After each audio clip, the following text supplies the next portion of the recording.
In this video, I want to do two things.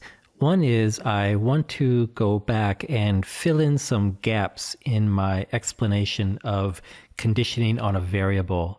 And the other thing I want to do is I want to make sure that you have a clear vision in your mind about what it is that is happening when we condition on variables in a model, because you're going to need that clear idea when we get to the later stage of actually analyzing our data.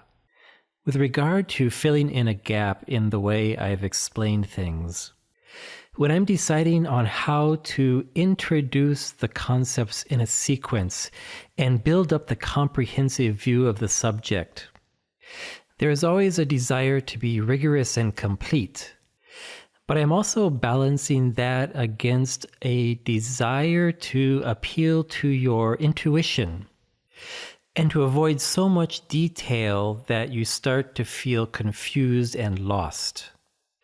So in introducing the concepts so far, I have left out some details and oversimplified some things. But now we're at a point where I can go back and describe those things in detail. And what you're going to see is that I'm going to make things more complex, but then I'm going to essentially erase away that complexity by saying that we really don't have to think about that part of it for our particular purposes. So that was another motivation for introducing the concepts in the way that I did. But let's go back now and fill in those gaps to make things comprehensive. So let's go back and look at this part of the theory that we introduced. And this picture should be familiar to you. This is how we have represented our different causal hypotheses based upon the patterns that we see in the data. And these four represent when we see an association in the data, and these two represent when we don't see an association in the data. And you remember that we said that these were the three basic causal structures that we could hypothesize when we saw an association in the data. And when there was no association, we hypothesized that none of these were true. Now, in fact, that was an oversimplification, and this is where we need to fill in the gap in our theory. The first gap is the way that I have dichotomized this into two sorts of conditions in terms of the patterns that we see in the data. I've dichotomized them into either we see an association or we don't see an association. Now, in fact, when we're doing research, we don't split it up in our minds this way. Association is a continuum. So no association is just one point along that continuum, and association we actually think of in terms of the strength of association or the magnitude of association. And so there, within this category of association, there are larger and smaller, stronger and weaker associations. And within the middle of that, at one point along that continuum, is what we call no association. So following on that idea, one thing that we should add here is that when we see a pattern in the data, when we see an association, it may be that there actually in reality is a causal effect of exposure on disease, but because of the confounding of something else, or in fact a large structure that we would represent by our DAG, by some open backdoor path between disease and exposure that's causing confounding in this association between exposure and disease. That although it's true that there's an association, and we see the association, it's actually the magnitude of the association that's incorrect. And so the confounding is causing a change in the magnitude of the association, which is different than what we said before. Now, I've represented this with a bar through the causal arrow. And what that means is that our estimation of the magnitude of this causal effect is confounded. The estimation of the magnitude is in error here. Now, we actually really need to have this over here on the no association side as well. So we might, in fact, have a causal effect of exposure on disease, but the confounding will be at just the right amount that it actually makes us see no association between exposure and disease in our data. Now, another one that we've already seen that we included before is that when we condition on a variable which is a descendant of both disease and exposure, we might see an association between exposure and disease when in fact there is no causal effect of exposure on disease.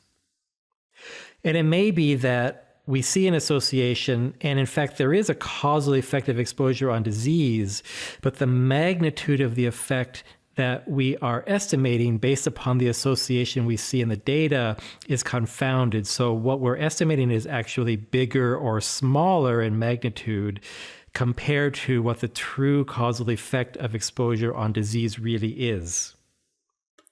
And the same thing can happen over here when we condition on some common descendant of exposure and disease.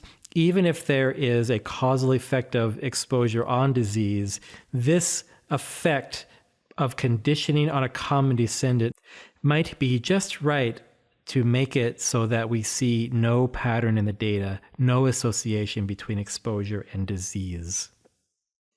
Now you can see that this is much more complex than the way that I introduced it at first.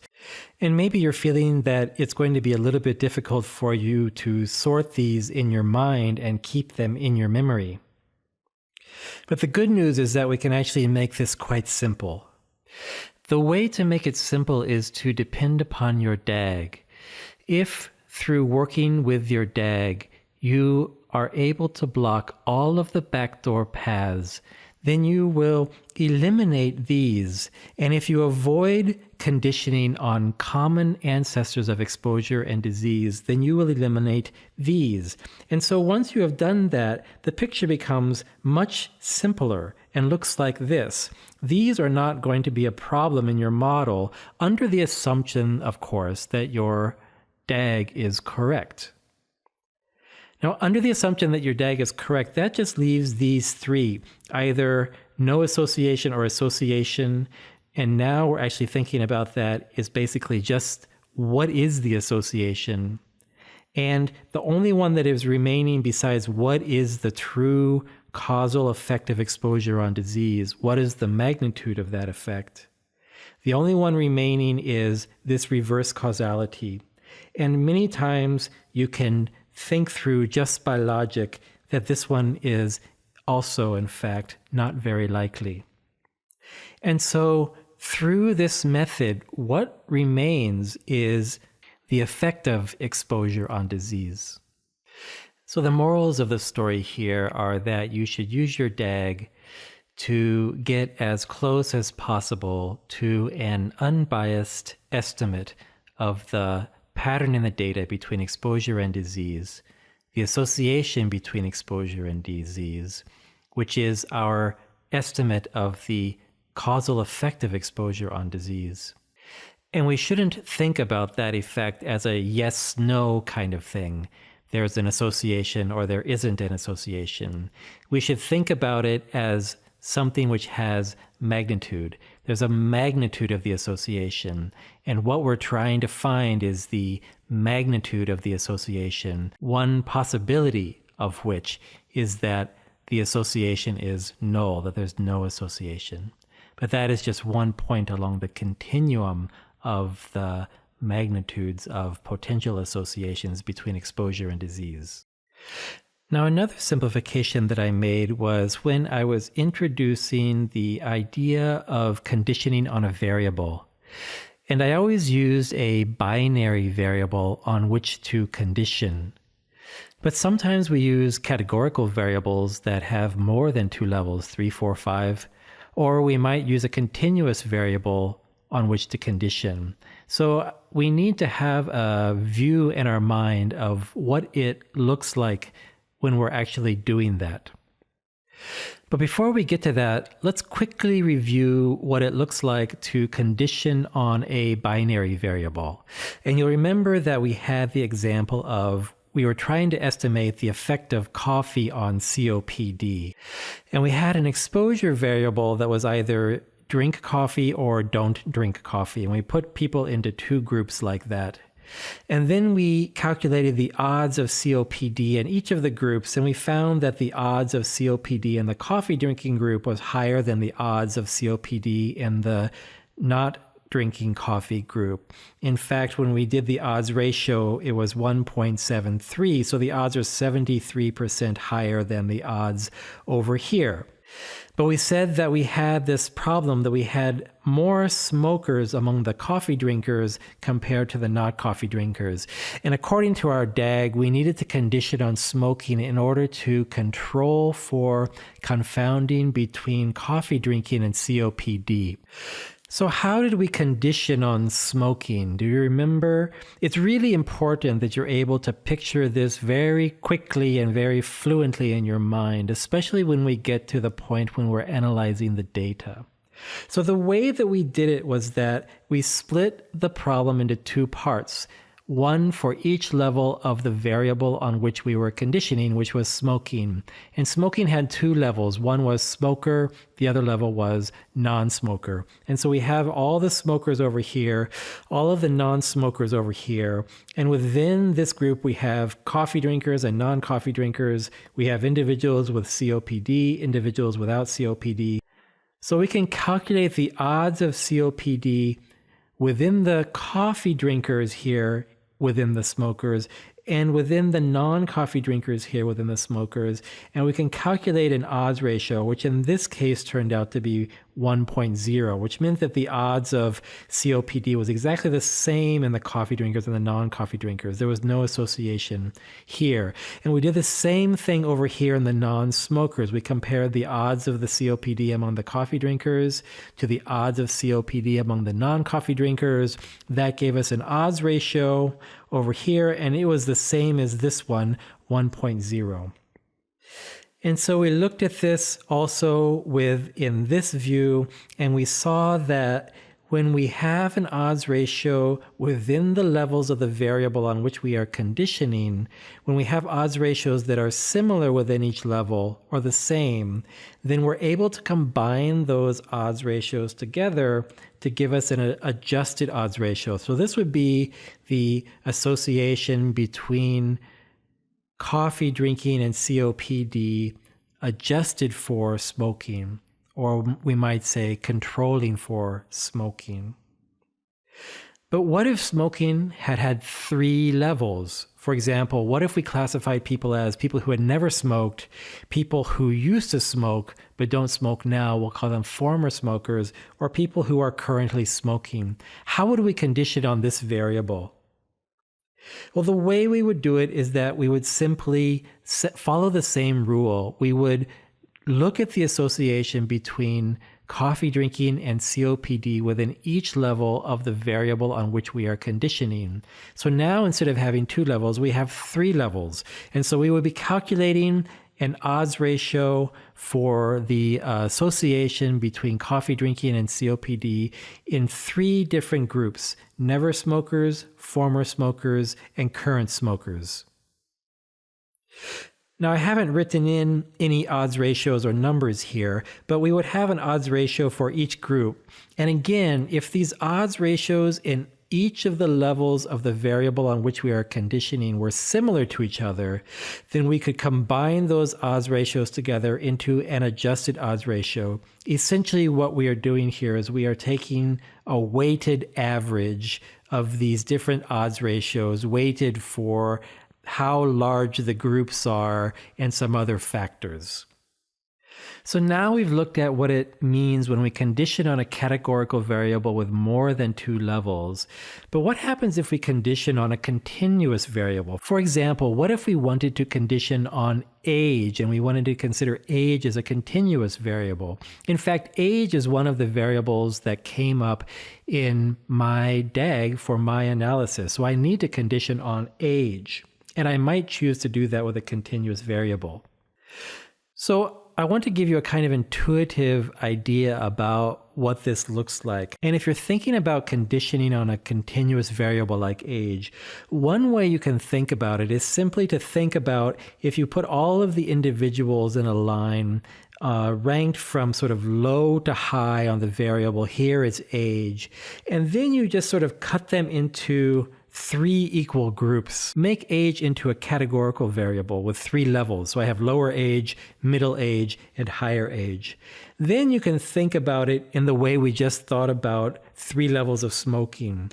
You would basically do the problem 3 times within 3 levels of age. And again, if the odds ratios come out to be similar, then we can combine these together into an adjusted odds ratio. Now, I want to point out that this is a simplification, but this is probably sufficient for your thinking when you're working with data. If you think about conditioning on a continuous variable in this way, of breaking it into a categorical variable, and then the model is estimating the association between exposure and disease within each of those categorical levels, that will be enough for you to work with data. But I just want to show you in a more rigorous sense what's happening. So you can think of it in this way. We cut the age distribution into 3 categories, but we could continue to increase the number of categories. For example, 4 categories, or we could go to 5 categories, 6, or many more categories. And so we could think about conditioning on a categorical variable with so many categories. And so we would be estimating the association between exposure and disease within each of these small groups of individuals, one analysis of the association for every category of age that we've created. And essentially with a continuous variable, what's happening is that that process is just going to infinity. The width of the category is going to 0. The number of categories, here I'm calling categories bins, the number of bins goes to infinity. And then taking a weighted average of the associations we see between exposure and disease in each of those infinitesimally small bins. Now, this kind of idea is kind of like what you see in a calculus or a pre-calculus class with the concept of integration. And if you've had that kind of training in the past, maybe you can hang this idea onto that idea. It's the same sort of moving to a limit kind of idea.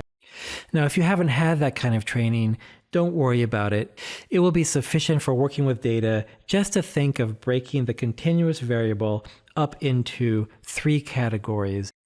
And just think that the model is calculating the association between exposure and disease within each of those 3 categories, and then averaging across the 3 categories.